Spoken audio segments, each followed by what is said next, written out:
You're listening to the Rewilding Earth podcast.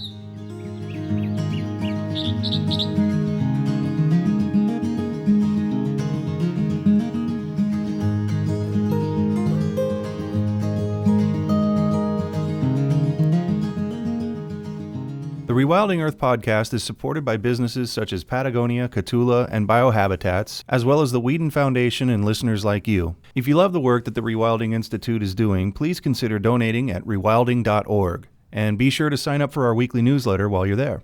Gary Wockner has been active in environmental protection most of his adult life. Over the past 15 years, Gary has spearheaded the protection and restoration of his local watershed in Fort Collins, Colorado, as the co-founder, executive director, and waterkeeper for Cache la Poudre River.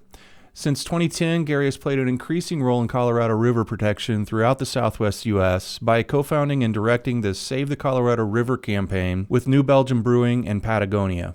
Gary's an award-winning environmental activist and writer. He's been named a river hero, an eco-rock star impacting the planet, and renowned environmental leader by environmental publications.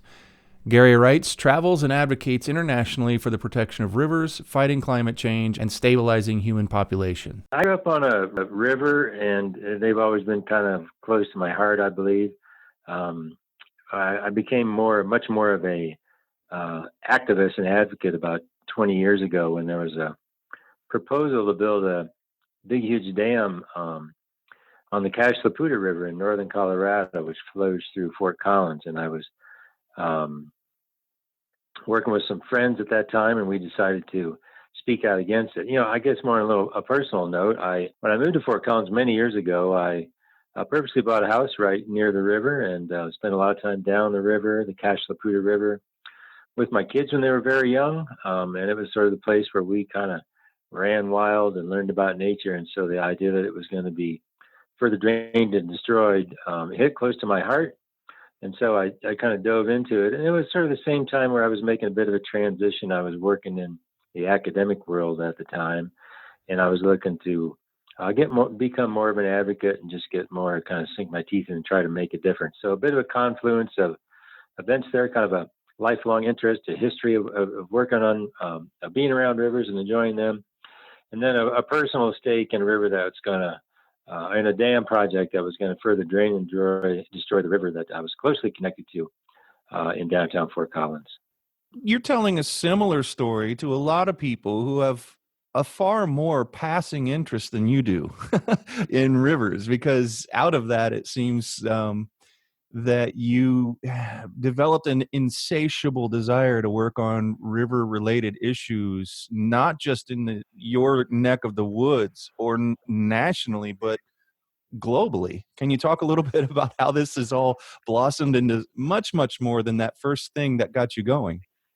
Yeah, I started there on the Cache la Poudre in Fort Collins, and you know, when you try to build a dam on a river in the United States, at least now if the laws get changed, this could change. You know, you trigger all these federal laws, the Endangered Species Act, the Clean Water Act, the National Environmental Policy Act, and if you fight a dam, you learn a lot about that kind of thing. You also learn about water rights. You also learn about just like politics and money, because water in the West is about politics and money and law and science. And so I was at the time kind of looking for a bit of a career change out of the academic world, and it just created a great little transition for me there on the Poudre River. And then I started doing it more nationally and across the southwest U.S. I started another group around saving the Colorado River. And so the organization is called Save the Colorado. And our sole mission is to protect and restore the Colorado River. And we literally fight every proposed new dam in the Colorado River Basin. And there are stunningly quite a few of those. And so the skill that I developed there on the Poudre, I've transferred to the Colorado River. And then I started working pretty closely about 10 years ago, and especially about the last 5 years, with the Waterkeeper Alliance, which is based in New York City. The Waterkeeper Alliance is a global organization. And in Fort Collins, I'm actually the waterkeeper for the Cache la Poudre River. And there's about 350 little organizations like mine around the planet. And so I started visiting local organizations, doing a lot of traveling, and we started basically a free-flowing rivers campaign in the Waterkeeper Alliance. So one of the things I do is travel around the planet and try to help local groups protect rivers and fight dams. And just a few months ago, I was in Zambia and Zimbabwe. There's a proposal for a massive new dam on the Zambezi River. And so there's a group that's blossoming there that we're trying to provide some support to, legally, financially, scientific, so that they can try to protect that local river. There for the local people who live around it, including most of which are tribal and community members who thrive off the local economy, which is almost all centered around rafting and recreation on the Zambezi River. It's a world famous rafting spot that would be completely destroyed if they built that dam. So it started with kind of a lifelong interest, and just that I grew up along the river and just kind of ran wild along the river. And I think that rivers should run free, and people should have the opportunity to run wild along them. Those really big dam projects in other parts of the world are a little bit ominous. There's some that have gotten through, some that seem that there's nothing that could possibly stop them, just because water has become, well, things that countries are threatening to go to war over. I mean, maybe they're not threatening, but they sure are positioning for that to be the next move. Egypt and Ethiopia and other places. It's really a super David and Goliath story times 10 now. I mean, we've had these battles before here in the United States, but they look quaint to me as a layperson on international dam building. They look quaint to me compared to some of the things these other countries are up against with these major dam projects. It doesn't seem on the surface like a river being a major rafting and recreation center would be enough to deter the large companies and governments that want to put these big things in. Thanks for cheering me up there, Jack. Sorry. I'm just joking, but every proposed dam has its own story. But there also, a lot of the stories are very similar. River destruction, on a massive scale, started in the United States. I mean, the Hoover Dam was the first cut, you might say, and back in the 1930s. And that technology has been transported all over the planet, obviously. And, there's just massive dam chaos all over the planet, and it's accelerating. And so, everywhere I've gone, they're always slightly a little bit different. Some of them around hydropower, and some of them around trying to get more water out of the river. But a lot of them are hydropower. But we are definitely seeing in escalated conflict around dams all over the planet, especially that one you just mentioned there in Ethiopia and Egypt, who are literally, I think today and yesterday, sitting in Washington, D.C. in the Oval Office with President Trump, trying to hammer out some kind of agreement so they don't end up going to war with each other. And so that's how bad it can be. And then also, just as another example, that one that I just came back from Zambia and Zimbabwe on the Zambezi River, there's a serious drought going on. There's blackouts going on in the cities that are relying on the current massive hydropower project downstream of the one that they're trying to build. And so, none of these situations are going to get better as you have increasing population growth, which of course is the biggest driver, and then increasing, need for, especially in developing world countries, for them to be electrified and try to live like, Americans and Western Europeans live, with lots and lots of energy. And it is David and Goliath. That's the only other way. It's the only other way to call it. But there are some that there's more hope on than others, I'd say. And so, you try to focus your energy and do what you can. I try to do what I can every place I go to make a difference. And I think I have made a difference in a lot of places. We had a victory down on the Marañón River in Peru, where we had a Waterkeeper developed on that river. And I went down and did a really wild wilderness raft trip for 8 days with the Marañón. Drains the entire eastern flank of the Andes there in Peru. And then the government came in not too long later and said they were postponing all proposed dams on the Marañón. So sometimes you get a victory and it, lightens your spirits and creates some wind in your sails. You can go after others. You're listening to the Rewilding Earth podcast. Did you know we also publish insightful and inspirational content from leading rewilding scholars, poets, artists, and organizers from around the world? You can visit rewilding.org and sign up for our weekly digest to receive brilliant, fresh insights on everything rewilding. You'll find over a decade of articles and news from the front lines of wildlands protection and all kinds of restoration efforts. Check us out at rewilding.org, and don't forget to share it with friends. Now, coming back this way, it's really ironic and probably unexpected for the original engineers and developers, designers of places like Glen Canyon Dam, that drought, climate change, other reasons for that would threaten a dam, and so one of the first dams that like the Hoover, that you say that technology kicked off dam building all over the world. Well, some of those original dams are becoming a little threatened in ways I don't think that people understood that might happen. The climate scientists have painted a bullseye on the southwestern United States for increased drying and increased warming. And as things get drier and warmer, there's going to be less water in the river, obviously.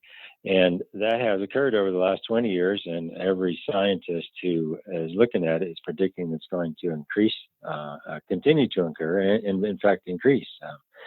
So, you got a system that is, the Colorado River is just one example, is drained bone dry. I mean, it's so dammed that not one drop of water reaches the Sea of Cortez anymore. It's almost 5 trillion gallons of water every year that's drained out by the states and the United States. And also Mexico gets its last cut, which is about 10%. And Mexico drains the river right at the border. And so not one drop reaches the sea. And so the climate's the drought over the last 20 years in the Southwest United States has lowered the amount of water in the river on average, I think around 15 to 20%. And the climate science are predicting it's going to go down another 15 to 20% by the year 2050. So you have this entire infrastructure, all these massive dams and reservoirs. There's 2 huge ones, of course, which is Hoover Dam and Glen Canyon Dam, and 2 huge reservoirs, the 2 biggest reservoirs in the United States, I believe, and then a bunch of other dams. There's over 100 dams on the entire system, including some big ones up in like the Flaming Gorge up in Wyoming, and there's just literally not enough water to keep the system operating the way it is, and so something's got to change. In addition, there's going to be increasingly less water. And so, literally something has to change. Something's got to give. Either people have to start using dramatically less amounts of water, or you got to change the infrastructure because it just doesn't, it's not going to work in the future. And so our organization believes, for all sorts of reasons, but climate change being one of the biggest ones, that Glen Canyon Dam and Lake Powell should be decommissioned, because it's just wasting water, and it's wildly environmentally destructive. Glen Canyon Dam, especially, and the entire sort of system is kind of propped up right now just to try to create the cheapest possible hydropower, rather than to use common sense and try to come up with more reasonable ways to use water. And so we filed a lawsuit against Glen Canyon Dam back in December or November, I believe it was. And we're trying to force the Department of Interior to rethink it and take climate change seriously, which they did not when they gave it a new management plan a few years before that. And so, we contend that the climate science is real and the climate scientists are correct. And there just simply is not going to be enough water to keep that system alive, and Glen Canyon Dam and Lake Powell need to be decommissioned. Now, between you and me, when do you think it would actually be feasible, possible that we could see work begin? So we filed our lawsuit, and our goal is really 2 points of it. Our goal is to try to force the Department of Interior to reanalyze the management of the dam and take climate change seriously, which they absolutely did not, and they even admit that they didn't. And then also, if they take climate change seriously, they have to look at alternatives that include decommissioning the dam. So this is a legal process, and if we win and it goes our way, means that they're going to take climate change seriously, and they create some sort of alternative that considers or evaluates removing the dam and decommissioning it. And so that would be one step along the process, which you might see happen if we're victorious in the next 2 years or so.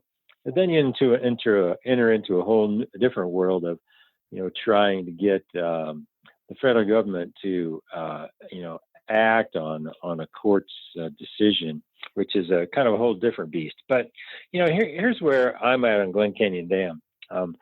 It was a mistake, and I think the vast majority of people agree with us that it was a mistake. And the system right now, they're just trying to save it and prop it up, and it's literally throwing good money after bad is what's going on in the Colorado River system. But I didn't want to be laying on my deathbed saying, hey, I could have taken a swing at Glen Canyon Dam, and I didn't do it. I'm a little younger than Dave Foreman, but as I was growing up, and I got into my 20s, he was maybe 15 years older than me or so. He was one of my heroes, and I used to read Edward Abbey and love it. And so I wanted to take, if I had a chance to take a swing at it, I was going to take a swing at it. So we took a swing at it. And that's really, we are doing the right thing and things that we strongly believe in about trying to protect the river, tear down a big dumb dam, and really kind of restore the flow of water through the Grand Canyon too. And so it wasn't a hard decision for me. It was an easy one that I relished. And so, what is the actual practical outcome, and when might it happen? Those are good questions, but you don't always pick every fight because you think you're going to win it quickly and achieve a huge victory. You get in a fight because you think it's the right fight to get in, and this is that kind of example. Do you ever, in your other, when you're consulting with other groups or directly doing battle with an agency, a government, local authorities, or whatever on new dams, do you ever use these kinds of things as an example? This is the short life cycle that a dam project, however much Glen Canyon cost, how recent that project was, and how it so quickly began to fail based on their numbers, not ours. Do you use that argument? Is that a good argument to use? It's like, you guys are going down a road. I mean, this is your future. This also was the beginning of this is how you learn how to build dams, but here's what we've learned from that experiment. Yeah, here's how I will respond to that. And I'm involved in a lot of dam fights, probably 15 here in the Southwest United States and another, 15 or 20 around the world. People and governments in particular do not make decisions based on long-term economic or environmental thinking. They almost always make decisions based on, a perceived short-term gain. And, I'm not trying to be a doom and gloomer now on you. Now you're bumming me out. Yeah, I'm bumming you out. Long-term and, environmental or economic common sense is almost never used in decision-making processes. And that's really kind of all there's to it. And that's in the United States. Now, when you get around other parts of the world, especially in developing parts of the world, and even in some, fairly developed places, I was spent a fair amount of time in Eastern Europe where there's huge battles over there. And, it's not a developing part of the world. It's reasonably developed. And what you run into in other parts of the world is just massive amounts of corruption too. I mean, so decisions are being made because some big hydropower company, not even a big one, gave a bunch of money to the government, elected officials and regional governors, that kind of thing. And so, boom, guess what? The river gets destroyed, the cement gets poured. And sometimes, what's very common around the planet is that the local people don't even benefit. And this is a case that is going on right now on this dam fight on the Zambezi River, where the government, there's very likely significant corruption involved. The government, claims that they're trying to provide electricity for the people who are, suffering from blackouts right now. But at the same time, the contracts, if you look at them closely, they're selling the electricity, proposing to sell electricity potentially to, the big cities in South Africa. The money flows to the government officials and the hydropower corporations. And in many cases, the local people are still sitting there in the dark. And so, as bad as it is in the United States, we, for the time being, at least, still have some federal environmental laws. It's worse in many other places around the world. It's odd to think that you'd have some sort of an appreciation for coming home and dealing with one of the mini fights you're in here, as opposed to someplace else where there aren't any regulations to take advantage of, or any of the um, dry arguments you find yourself having to make here, because they don't care about history and it's not an emotional decision or anything. It's just money. But at least you have some regulations to take advantage of here. It's got to be disheartening to go around the world and see that there's so much, even less than what we have here, standing in the way of projects like this. Yeah, I would kind of look at it from two different ways. It's true that we do have, federal, state, and local laws in the United States, and sometimes those can be pretty effective.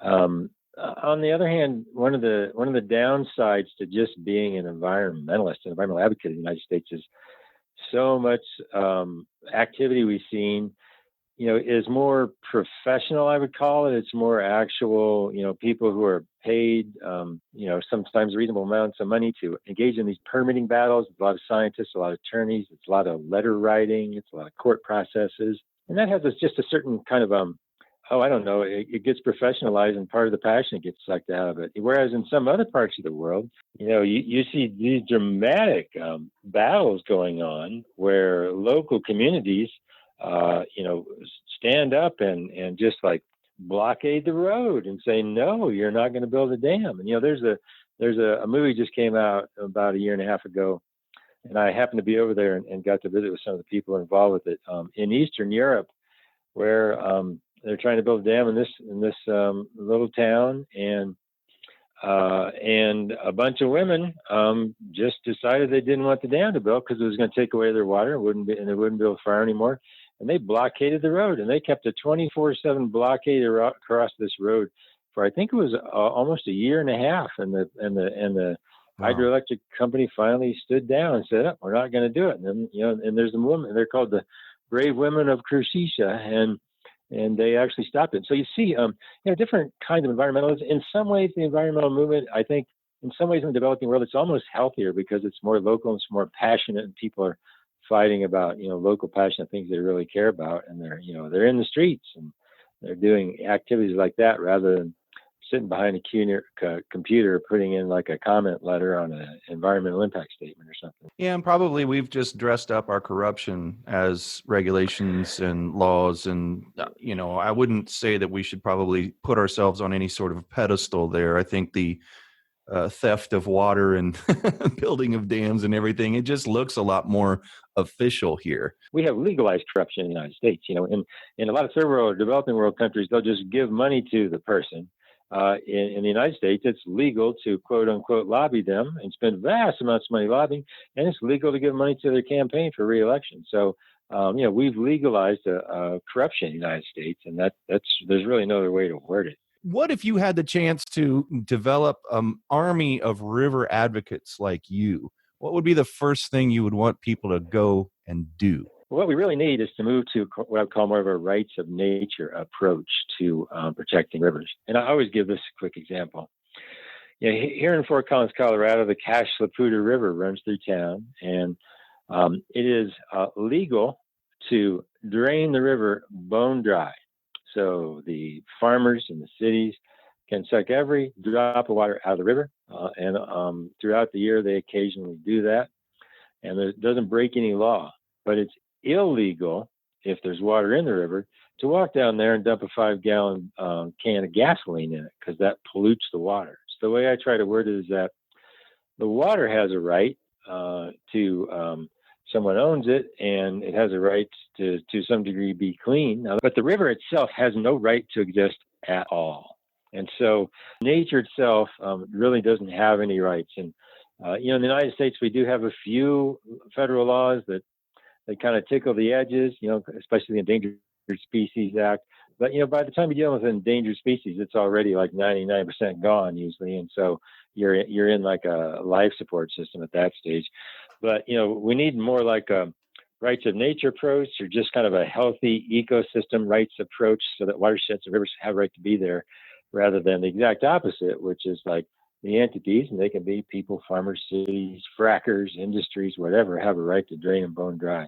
And so, you need, back to your question, you need some passionate people who, in the United States, what you need is some passionate people who would want to be in a position to spend a long amount of time lobbying or working with elected officials or becoming elected officials to try to change laws so that nature and rivers have rights to exist rather than the right being going to the entity, whether it's a government or an industry or a city that's trying to drain them dry. I've heard about these things in other parts of the world, rivers getting rights, some species, or at least the fight to do that. Is there anything like that in the United States that you've been involved with? There's been a few of those in the United States. I happened to, one of the other places I've gone to is New Zealand, and there's a river down there called the Wanganui River. That's and what I was went on thinking. a canoe trip on the Wanganui. Yeah. And it was the first river in the world to get what they call personhood rights. And I actually got to visit with some of the Maori tribes people who helped do it, and spent a little time with them, and then did a 3-day trip on the Wanganui. So the Wanganui was the first one in the world that got personhood rights. And then there's been a few others since then. There's a few rivers who've gotten rights of nature and personhood rights. And then, there's actually whole countries like Ecuador who rights of nature is actually in their constitution. So again, the laws exist. Now, I've been to Ecuador, and I've been rafting in Ecuador, and been involved in some dam fights down there too. And, just because you have a law or you have something in your constitution doesn't mean that it's going to get enforced, doesn't mean the courts will recognize it, and doesn't mean that corruption isn't going to win no matter what. And so, it's a long battle. You got to have a lot of passion, a lot of patience. As one example, the Maori people have been fighting to, get some kind of rights for the Wanganui River and just their homeland there. And they'll say, it's been like 175 years. And they've literally been in one version of a court process for 75 years. And so, it's people who started doing this were long ago past. And so, younger people have stepped up and got to keep carrying the torch. And so it needs to be long term. It needs to be passionate. And, for lack of, unfortunately, you got to say this too, it's got to be funded. And so, people can't do things for free forever. And if you want anything actually consequential to happen, you've got to find a way to pay people to do it so that the thing stays alive. Rivers are they're really kind of the heart and soul of a community. And many cities in the United States, and this is true all over the world, are built around the river, because that's how trade used to pass up and down rivers, and it was sort of the gathering point for lots of political and social events. And so it's not a hard story to tell, and you find a lot of people passionately interested in protecting their local river. But a lot of the powers that be are on the wrong side of the equation, and they're called powers that be for a good reason, because they have a lot of power, a lot of legal power, a lot of money. And so it's often a David and Goliath effort. I have been involved with a few victories here and there, including that one I mentioned down in the Marañón River in Peru. That's kind of we run into a temporary victory.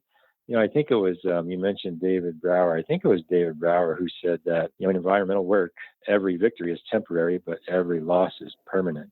Even if it wasn't this fever pitch, say we calm things down somewhere somewhere in the probably 50 to 100 year range. But what if we did calm things down and get people to sort of have an ethos about taking care of our planet, taking care of nature in their own area? We would still be teaching people how to do that all the time. And we would still run into problems where some people have an idea that's not so good compared to others in terms of conservation or river issues. I mean, what you're saying is we would never stop having to be working on conservation and being environmentalists and bringing new ones up who are going to pass the torch to and have them taking care of the land. It's just at a fever pitch now. Yeah, I would agree with that. And, not to make a segue to, of course, another, a whole nother podcast you could do, probably 10 on this topic. Population growth is really driving everything. And, in the United States, we're averaging around 2 to 2.5 million per people per year. And if you just think about that geographically, every 3 to 4 years, we're averaging a new we're adding a new Los Angeles County to the United States. So take that blob of Los Angeles and just start plopping every 3 or 4 years, just plop a new one somewhere down in the United States. The amount of damage that causes to the environment, of course, is incredible, but just also the amount, Americans are also, as you know well, prodigious consumers. I mean, we're voracious consumers of natural resources and consumer products. And we're not only kind of consuming and devouring the United States, we're because of the kind of multinational corporate capitalist, way that resources are consumed around the planet. We cause massive destruction all over the planet too, just by all of our consumption habits. And so, sort of my point though is, I'm not trying just to be a buzzkill, I promise, but population growth drives a lot of it. And unfortunately, what you see is, and I've had the opportunity to travel a fair amount in the developing world the last 5 years. Some portion of people in the developing world want to live like us in the United States. And I don't mean just with getting electricity. I mean with all the consumer products and cars and houses and the whole routine. And so, there's that one organization called Earth Overshoot Day that predicts the day that the Earth's resources have been consumed for the year. And the day keeps going, back and back and back. I think it's in June or July now. And the United States is back into March. So by the time we get to March, we've consumed all the resources that are available to us in the United States. The prognosis is not particularly positive, Jack, in terms of just the sheer number of people, just the massive humanity and our voracious appetite for consuming resources. Whether it be water to grow crops or water. And unfortunately, here in the United States, especially in the Western U.S. and here in Fort Collins, I mean, we're destroying rivers to keep the grass green. So you got people moving into a semi-arid environment who think they should have, green grass every year. And so they just literally, they built, Fort Collins is one example. There's this project to build a large new dam. It would cost $125 million. And there's another one on the same river where it's going to cost $1.2 billion. Almost all of this is just to keep the grass green. So this isn't like people are going to go without electricity or not be able to watch TV or have a car. It's just to like keep the grass green in the yard for July, August, and September when it finally quits raining. And so our voraciousness of appetites, just the kind of affluenza that we're used to, is driving a lot of this destruction. You sound pretty upbeat for a guy who knows all of these things about what's going on. How do you do that?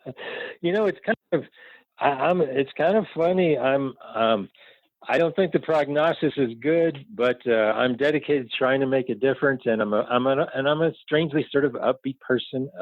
You can't let it get you down terribly and do it over and over and over every day. You got to find a balance. You got to find a happy personal life. You got to get exercise. You got to get out and see some sunshine. You got to enjoy places too. And so I try to do that as much as possible. I'm also not, just like a perfect saint. I'm not going to fall on my sword and kill myself or stop in one little dam. But, I'm doing what I can. I'm able to make a decent living at it. And so it seems like a reasonable, sensible way to go through life, at least from my perspective.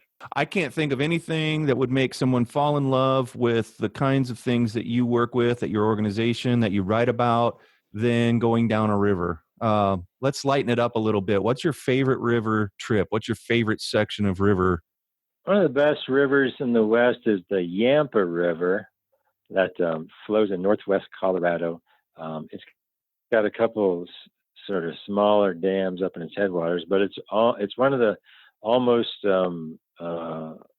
free-flowing rivers in the state.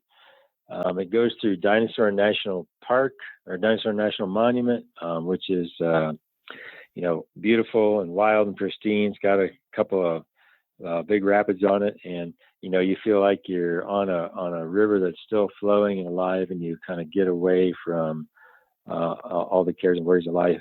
And that's really one of the places where the David Brower and the dam fighting movement really got its legs here in the United States back in the 1960s.